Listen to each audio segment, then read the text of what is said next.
শীত চলে এসেছে আর শীতে রয়েছে অনেক রকমারি সবজি। সেই রকমারি সবজি আর পরোটা খেতে অনেক ভালো লাগে।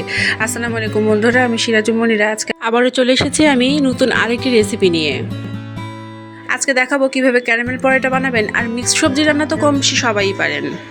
প্যানে সয়াবিন তেল দিয়ে তাতে ফোড়ন দিয়ে দিয়েছি, আর ফোড়নে দিয়েছি আমি তেজপাতা, দারুচিনি, সাথে দিয়েছি শুকনো মরিচ এবং গোটা জিরে। ফোড়ন দেওয়া হয়ে গেলে তাতে দিয়ে দিলাম বেশ এক মুঠখানি পেঁয়াজ এবং মরিচ। পেঁয়াজ মরিচ ভাজা হতে অ্যাড করে দিচ্ছি কেটে রাখা সবজি। দেখতেই পাচ্ছেন আমি কয়েক রকমের সবজি ব্যবহার করেছি। এখন অ্যাড করে দিচ্ছি লবণ, হলুদ, আরও অ্যাড করে দিব মরিচের গুঁড়া, সাথে আরও অ্যাড করে দিচ্ছি আদা বাটা, জিরা বাটা এবং রসুন বাটা। এখন মশলা সহ সব সবজিগুলো আমি খুব ভালোভাবে কষিয়ে নিব। এই খুব ভালোভাবে কষিয়ে নেওয়ার উপর অনেকখানি সবজি রান্নার স্বাদ নির্ভর করে। আমার এই মিক্সড সবজি রান্নাটা তো অনেক ভালো লাগে, এমনকি গোশতের চেয়েও এই সবজি রান্না খেতে আমার অনেক ভালো লাগে। এই সবজিটা রান্না হতে একটু সময় লাগে, তবে তাতে কি, যা খেতে ভালো তাতে তো একটু বেশি সময় দিতেই হতে পারে। সব সবজি কষানো হয়ে গেলে তাতে আমি অল্প সামান্য পানি দিয়ে ঢাকনা দিয়ে ঢেকে দেবো রান্না হওয়ার জন্য। আর অন্যদিকে এর সাথে যে পরোটা বানাবো সেই পরোটার জন্য আটা মেখে নেব। এই সবজিটা রান্নার একদম শেষ পর্যায়ে 1 চামচ পরিমাণ ঘি এবং তার সাথে জিরা ভেজে গুঁড়ো করা একটু অ্যাড করে দিলেই রান্নাটা চমৎকার হয়ে যায়। স্বাদ, ফ্লেভার আর পুষ্টিগুণ সব কিছুতে সমৃদ্ধ এই মজাদার মিক্স সবজি যেমন খেতে মজা, তেমনি যে কাউকে আপনি যখন সার্ভ করবেন তখন দেখতে অনেক ভালো লাগবে। সবজিটা রান্না শেষে আমি পরোটা বানাতে চলে যাচ্ছি, কেননা আজকে পরোটা দিয়ে সবজি সার্ভ করব।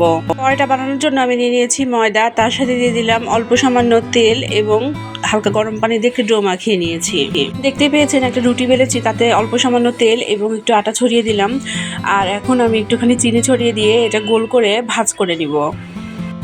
রুটিটা গোল করে ভাঁজ করে তারপরে আমি রুটিটা আবারও খুব ভালোভাবে বেলে নেব। ক্যারামেল পরোটা বানানোর জন্য খুব বেশি কষ্ট করার দরকার নেই, শুধুমাত্র ক্যারামেল করে তাতে পরোটা ভাজলেই ক্যারামেল পরোটা রেডি হয়ে যায়।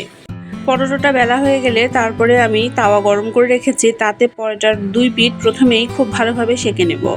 আসলে এই পরোটা বানাতে একদমই কঠিন না, কিন্তু খেতে এত মজাদার আর একদম সবজি না। এই পরোটাটা আপনি এমনিও বাচ্চাদেরকে খাওয়াতে পারবেন। প্রথমে আমি তাওয়াতে দিয়ে দিলাম পরোটাটা। এখন পরোটার 1 পিঠ ভাজা হয়ে গেলে উল্টে দিচ্ছি। 2 পিঠ ভাজা হয়ে গেলে আমি আবারও উল্টে দিয়ে হালকা তেল দিয়ে ফ্রাই করে নিব। প্যানে একটুখানি চিনি দিয়ে তা ক্যারামেল করে নিয়েছি, আর এখন ভেজে রাখা পরোটাটা ক্যারামেলের উপরে দিয়ে আবারও একটু ফ্রাই করে নিচ্ছি। একটু স্লো আছে এই ক্যারামেল পরোটাটা ভাজতে হবে। চোখে নিমিশে ক্যারামেল পরোটা একদম তৈরি। আজকের ভিডিওটা এখানেই শেষ করছি। আগামীকাল একই সময়ে আবারও হাজির হয়ে যাব নতুন বা পুরাতন যে কোনো একটি রেসিপি নিয়ে। সবাই ভালো থাকবেন আর সুস্থ থাকবেন, আর আমাকে আপনাদের দোয়ায় রাখবেন। আল্লাহ যেন আমাকে ভালো রাখেন এবং সুস্থ রাখেন। আল্লাহ হাফেজ।